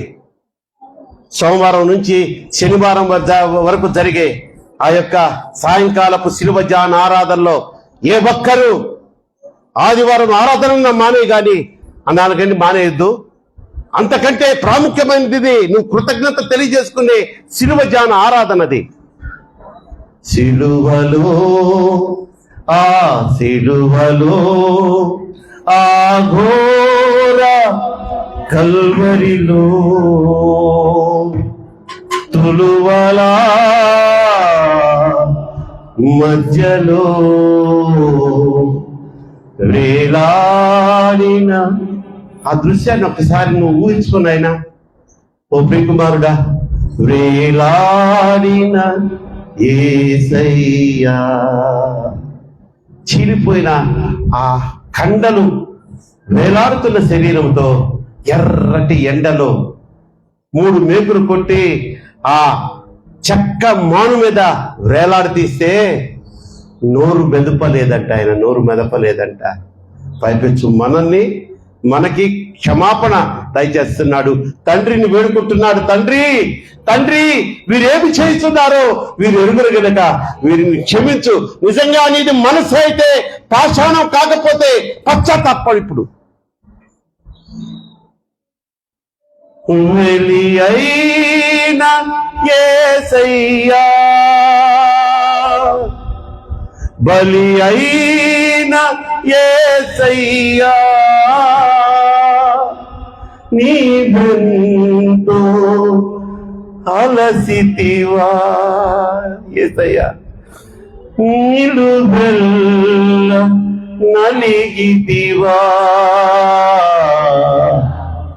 సిలువలో ఆ సిలువలో. ఆయన తండ్రి ప్రభువా క్షమించు నాయన. చాలా మంది ఇది తెలియకే తప్పులు చేస్తున్నారు. నీ బిడ్డలు, మీరంటే ఈ బిడ్డలకి ఎంతో ప్రేమ నాయన. కానీ వారికి భక్తి చేయడం అలవాటు లేదు, అలవాటు కాలేదు. సత్యవాక్య బోధ వినలేదు. ఇప్పుడు వింటున్నారు నాయన. వారి మనసు మార్చుకుంటారంట అయ్యా. చాలా మంది కన్నీరు కారుస్తున్నారు నాయన. కన్నీరు కార్చి పశ్చాత్తాప హృదయంతో క్షమాపణ అడుగుతున్నారయ్యా. ఏ ఒక్కరిని దాటిపోవద్దు యేసయ్యా, ఏ ఒక్కరిని దాటిపోవద్దు యేసయ్యా. Thank you my lord, thank you my lord, thank you my lord, thank you my lord. మీరు ప్రతి ఒక్కరి మీద మీ యొక్క హస్తాన్ని ఉంచుతున్నందుకు స్తోత్రాలు. వారికి పాప క్షమాపణ దయచేస్తున్నందుకు స్తోత్రాలు. Thank you my lord, thank you my lord, thank you my lord. Yes నాయన. పురుషుల్లో కూడా ఒక కదలిక వస్తుంది, ఒక ఉజ్జీవం వస్తుంది నా తండ్రి. ఒక పరిశుద్ధ భావము వారి హృదయాలను కదిలించి వేస్తుంది నా తండ్రి. Yes my lord, yes my lord. ఎవరిని దాటిపోవద్దయ్యా, ఎవరిని దాటిపోవద్దయ్యా. క్షమించు నాయన, క్షమించు తండ్రి, క్షమించండి. పరిశుద్ధుడా, పరలోకము నుండి మమ్మల్ని మిక్కిలిగా ప్రేమించుచున్న మా ప్రియ పరలోకపు తండ్రి, ఫిబ్రవరి మాసంలోని ఈ చివరి పునరుద్ధార దినపు ఆరాధనలో మీరు మాతో ఉన్నందుకు స్తోత్రాలు. నీ దీన దాసుని ద్వారా, రాజశేఖర పాలయ్య గారి ద్వారా మీరు మమ్మల్ని అందరినీ ఆత్మీయంగా బలపరిచినందుకు స్తోత్రాలు చెల్లిస్తూ, ఇదిగో చివరిలో నా తండ్రి విత్తబడిన వాక్యానికి ప్రతిఫలంగా నా తండ్రి ప్రతి హృదయం కదిలించబడింది, ప్రతి కన్నీరు చెమ్మగిల్లింది నా తండ్రి. ఇది చాలు వారి పశ్చాత్తాప హృదయానికి ఒక నా తండ్రి నిదర్శనం. ఇదిగో ఈ సమయంలో ఈ వాక్య పరిచయంలో ధారాళంగా వినియోగించబడిన ఈ దీనదాసుని, వారి కుటుంబాన్ని, ప్రతి నెల ఫస్ట్ సెకండ్ మంగళవారం జరిగే వారి పరిచర్ని కూడా దీవించమని కోరుకుంటూ యేసు నామములో ఈ ప్రార్థనని సమర్పించి బ్రతిమలాడి వేడుకుంటున్నాను నా పరమ తండ్రి. ఆమేన్, ఆమేన్. మరి కృతజ్ఞత కానుకలు చెల్లించుటకు సిద్ధపడి వచ్చిన వారు ఎవరైనా ఉన్నట్లయితే దయచేసి ముందుకు రండి, త్వరగా రండి. సంఘ కానుకలు సమర్పించుకుందాం. కృతజ్ఞత కానుకలు, మొక్కుబడి కానుకలు, దేవుడు మీకు చేసినటువంటి మేళ్లను బట్టి, ఇచ్చిన ఆదాయాన్ని బట్టి దశంభాగములు, లేదా ఇచ్ఛాపూర్వకమైనటువంటి కానుకలు ఏదైనా సరే.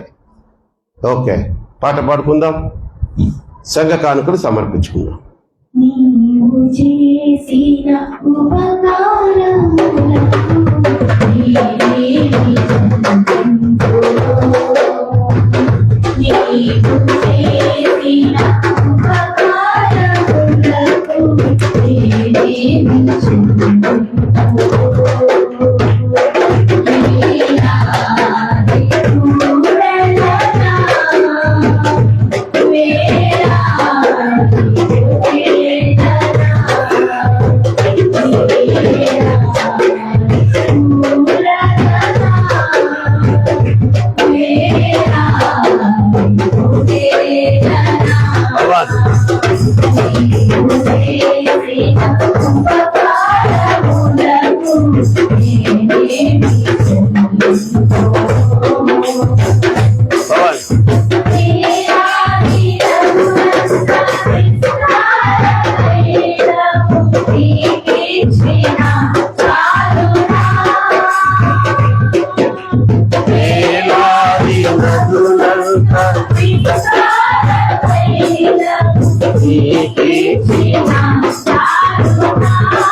మంచిది. శ్రీమన్ దేవుని బిడ్డలారా, మరి ఇప్పుడు మన మధ్యలో ఒక చిన్న ప్రోగ్రాం ఉంది, కేక్ కటింగ్ ప్రోగ్రాం. మన ప్రియ కుమార్తె పింకీ తల్లి బర్త్డే ఈరోజు కనుక మరి ఆ బిడ్డ ఈ ఆదివారం రావడం అనేది, నిజంగా బర్త్డే ఒక ఆదివారం రావడం అనేది చాలా అదృష్టం అన్నమాట. సంఘం అందరితో కలిసి ఆరాధించుకొని, అలాగే ఈ విధంగా స్వీట్లతోనో లేకపోతే కేకులతోనో సంఘాన్ని బలపరుస్తూ ఈ యొక్క వేడుక జరిగించుకోవడం కనుక ఈ సమయంలో పింకి తల్లిని నేను ఆహ్వానిస్తున్నాను. నీకోసం ఏర్పాటు చేసినటువంటి ఆ యొక్క కేక్ను కట్ చేయవలసిందిగా కోరుతున్నాను. మరి ఫాలో అవ్వచ్చు కదా మీరు. స్వీటీ, దీపిక, గీతిక రాలేదా? కీర్తి రాలేదా? సరే, యంగ్ గర్ల్స్ వీళ్ళు ఎక్కడికి వెళ్ళారు? హర్షు అమ్మా ట్యూషన్కి వెళ్ళారా? ఎక్కడ వాళ్ళ ట్యూషన్ మీకు తెలుసా? ఆదివారం ట్యూషన్ పెట్టారే. ఒరే బాయ్స్, మీరు వెళ్ళి ఆ ట్యూషన్ ఎక్కడ కనుక్కొని దూరం నుంచి 4 రాళ్ళు వేసేసారండి. మళ్ళీ పెట్టకూడదు ఆదివారం. అయ్యగారు వాడు చూడు, నేను రెడీ అంటున్నాడు. రండమ్మా, అక్కతో చక్కగా శిరోమండం వచ్చిందా? నువ్వేంటి ఎక్కడో బయట పరాయి దానిలా కూర్చోనవుదా? పర్లేదా? లేదా నువ్వు రావాలా? వస్తే పక్కన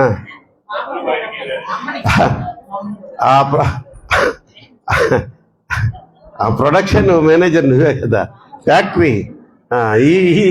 ఈమె ఫ్యాక్టరీ ఏది? కాంతమ్మ గారు రండి. మా అమ్మ బబ్బులు ఏడి? బయటికి వెళ్ళాడా? అదే ఆయనకి ఎక్కువ. రండి రా అబ్రాయి, మీరు రండి. ఇంకెవరున్నారు ఇక్కడ? మీరు రండి అయినా బాయ్స్.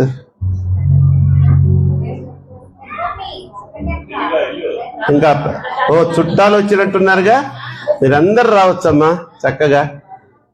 మనం ఇలా కలుసుకోవడం చాలా రేర్ కదా. అందరు రండి. పెద్ద మమ్మీ, అక్క, ఎవరమ్మా వాళ్ళ అత్తలా మీకు? అత్తలు, చిన్నమ్మలు.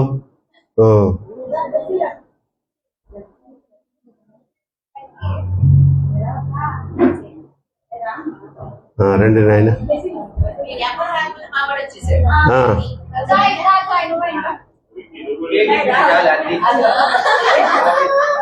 అది వాడు చూసావా? వాడు చాలా మర్యాదస్తుడమ్మా చరిత్. Very good.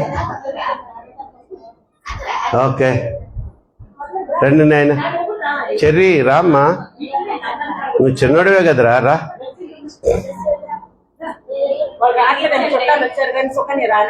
అయ్యో ఏమ్మా ఇట్టనకూడదు. దైవజనుడు పిలిచినప్పుడు లేచి రావాల. మర్యాద, సభా మర్యాద. అది అర్థమైందా? దీనికి కూడా తిట్టించుకోబాక నాతోటి. నేను పేరు పెట్టి పిలిచినప్పుడు లేచి రావాలా. అందరు వచ్చారుగా, సరదాగా రండి అమ్మా. మళ్ళీ వచ్చే సంవత్సరం ఆదివారం రాదుగా, మీరంతా వస్తారా? అప్పుడేనా? సరే ఓకే. అంతించు నేను. Happy birthday to you, happy birthday to you, happy birthday to you dear Pinky, happy birthday to you. May God bless you, dear. May God bless you, dear. May God bless you, dear Ratna Kumari. May God bless you, dear. Happy long life to you. Happy long life to you. Happy long life to you. రత్నశ్రీయా?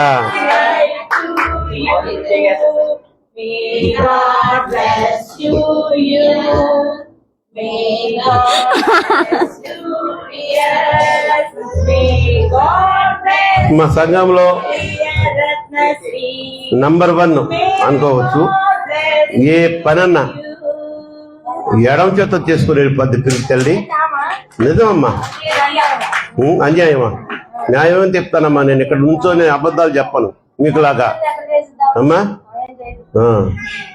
ఈ మధ్య ఏదో మీ ఇద్దరికి బండట్లేదే. చక్కగా చేసేస్తుంది ఏ పని అయినా. విసుగనేది ఆ పిల్ల ముఖంలో కనపడదు. అది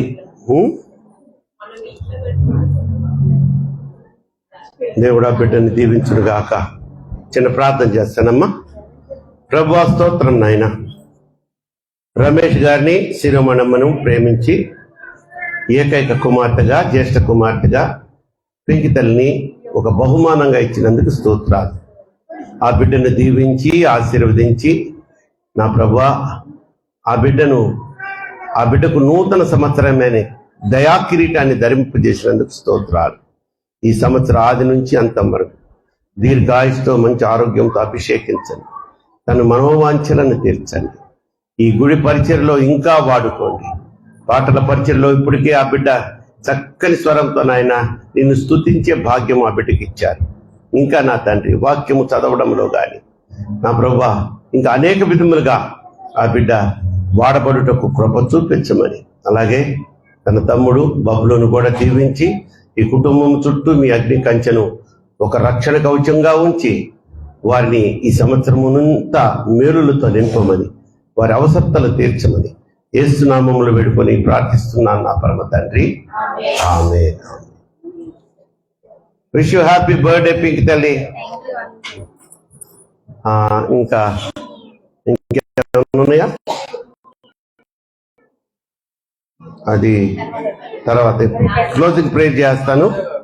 క్లోజింగ్ ప్రేయర్ అయిన తర్వాత పలహారం.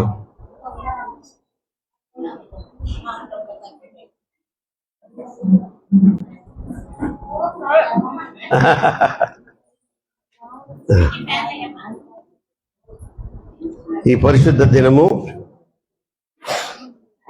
పునరుద్ధాన దినము, ఫిబ్రవరి మాసంలో చివరి దినము, చివరి పునరుద్ధాన దినములో మనం ఉన్నాము కనుక దేవుడు మనతో మాట్లాడారు. దేవునితో మనం మాట్లాడాం. ప్రార్థన ద్వారా, పాటల ద్వారా ఆయన్ని గణపరుచుకున్నాం. స్తుతి ఆరాధనలో ఆయన ఆత్మను పొందుకున్నాం అనుకున్న వారు దేవునికో మంచి స్తోత్రం చెప్దాం. హల్లెలూయా. మమ్మల్ని మిక్కిలిగా ప్రేమించుతున్న మా ప్రియ పరలోకపు తండ్రి యెహోవా దేవ, యేసు నాయన, పరిశుద్ధాత్మ త్రయేక దేవ, ఈ మధ్యాకాల సమయంలో ప్రార్థన చేసి ప్రారంభించినటువంటి ఈ పునరుద్ధాన దిన ఆరాధనలో మీరు మాతో ఉన్నారు, మాలో ఉన్నారు. ఈ ఆరాధన అంతటిని మా అందరికి ఆశీర్వాదకరంగా, నీ నామమునికి మహిమకరంగా జరిగించారు. నీ దీన దాసుని ద్వారా ఎన్నో నా తండ్రి సత్యవాక్యాలను మాకు తెలియజేశారు. మాలో ఉన్న తప్పులను మాకు తెలియజేశారు. Yes my lord. దానికి మేము నొచ్చుకోకుండా ప్రభు వారు ఎవరు? Yes yes my lord. నొచ్చుకొనక నా తండ్రి ప్రభువారు నాకు సరిదిద్దే మాటలు చెప్పారని సంతోషంగా తిరిగి వెళ్ళుటకు ఒక మంచి ఉద్యమంతో కూడిన మనసుని ఈ బిడ్డలందరికీ దయచేయండి. ఈరోజు నాయన వెంకీ తరపున నా ప్రభువా, వారి బంధువులు అనేక మంది వచ్చారు. వారి వారి గృహాలకు వారిని క్షేమంగా తిరిగి చేర్చమని వేడుకుంటున్నాను. అయ్యా చిన్ని, ఎస్ మై లార్డ్, గడిచిన రాత్రి ఆ బిడ్డకి కొంచెం ఆ కడుపులో నొప్పి ద్వారా ఎంతో బాధపడింది నాయన. హాస్పిటల్కి తీసుకువెళ్ళవలసి వచ్చింది.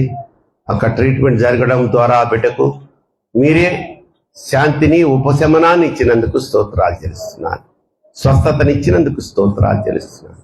మరలా తిరిగి ఆ బిడ్డకి ఎటువంటి కడుపు నొప్పి, ఎటువంటి అసౌకర్యమైన పరిస్థితి, అనారోగ్యము కలగకుండా నాయనా నీ దయ వల్ల గర్భము ధరించింది కనుక నా ప్రభువా, మరి ఆ యొక్క కాన్పు శుభప్రదంగా నాయన తేలికైన కాన్పు ద్వారా ఆరోగ్యకరమైన శిశువును పొందే వరకు కూడా ఇటువంటి సైడ్ ఎఫెక్ట్స్ ఏమీ లేకుండా మీ రక్షణ హస్తపు నీడలో భద్రపరచండి. ఇదిగో లెవి గారు ఒకప్పుడు ఈ సంఘానికి ప్రెసిడెంట్గా కూడా చేశారు. ఆ యొక్క లెవి గారి భార్య, ఆ తల్లి ఆత్మను పొందుకొని ప్రవచించే తల్లి నాయన ఈరోజు కొంచెం మరి సీరియస్గా ఉంది అని తెలియజేయబడి ఉండగా నీ చిత్తమైతే ఆ బిడ్డను స్వస్థపరచండి. లేదా నా ప్రభువా, ఇక ఆ బిడ్డను ఎక్కువగా కష్టపెట్టకుండా నీ సన్నిధికి పిలుచుకోమని కోరుకుంటున్నాను. నా రక్షకుడా, కూడి వచ్చిన ప్రతి బిడ్డను పేరు పేరు వస్తున్నా నీ హస్తంతో ముట్టి క్షేమాన్ని దయచేసి ఆశీర్వాదం అనుగ్రహించి తిరిగి వారి వారి గృహాలకి సురక్షితంగా చేర్చండి. మళ్ళా రేపు సాయంకాలం 7 గంటలకు ఇక్కడ జరిగే శిలువ ధ్యాన ఆరాధనలో మేము కలుసుకునే వరకు నీ కృపాక్షేమములు, శాంతి, సమాధాన, సంతోష సమృద్ధులతో మమ్మల్ని నింపమని, బిడ్డలిచ్చిన కానుకలను మీరు ముందుగా అంగీకరించి దీవించి 100ంతల ప్రతిఫలం దయచేయమని, అలాగే వెంకి తల్లి, వారి తల్లిదండ్రులు ఈ సంఘాన్ని ప్రేమించి ఈ పుట్టినరోజు సందర్భంగా ఏర్పాటు చేసిన ఆ పలహారాన్ని కూడా మీరు అంగీకరించండి. ఏర్పాటు చేసిన బిడ్డలకు 100ంతల ప్రతిఫలం, ఆశీర్వాదం దయచేయమని, మా సమస్త పాపములు క్షమించి సకల దీవులతో నింపి నేటి దినాశీర్వాదములతో మమ్మల్ని నింపమని యేసు నామములో ఈ ప్రార్థన మీకు సమర్పించి బ్రతిమలాడి వేడుకొంచున్నాను నా పరమ తండ్రి. ఆమేన్. పరలోకమందున్న మా తండ్రి, నీ నామం పరిశుద్ధపరచబడును గాక, నీ రాజ్యం వచ్చును గాక, నీ చిత్తం పరలోకమందు నెరవేర్చుట భూమి మీద నెరవేర్చును గాక. మా ఎనిమిది ఆహారం నేడు మాకు దయచేయండి. మమ్మల్ని శోధంలోకి తేక దుష్టం తప్పించు. రాజ్యము, శక్తి, మహిమ నిరంతరము నీవే అయ్యున్నాము పరమ తండ్రి. ఆమేన్. మన పరమ తండ్రి అయినటువంటి దేవుని ప్రేమయు, మన ప్రభువును ప్రియరక్షకుడు యేసు క్రీస్తు వారి కృపయు, పరిశుద్ధాత్మ దేవుని అన్యోన్య సహవాసము ఇక్కడ కూడి వచ్చిన ప్రతి బిడ్డకును, రైల్వే క్రిస్టియన్ సమాజంలోని ప్రతి కుటుంబమునకును, ఆన్లైన్ లో బిడ్డలకును, సకల పరిస్థితులకును సదాకాలము తోడయుండును గాక. ఆశీర్వాదంబుల్ మా మీద వర్షింప చేయుమీసా.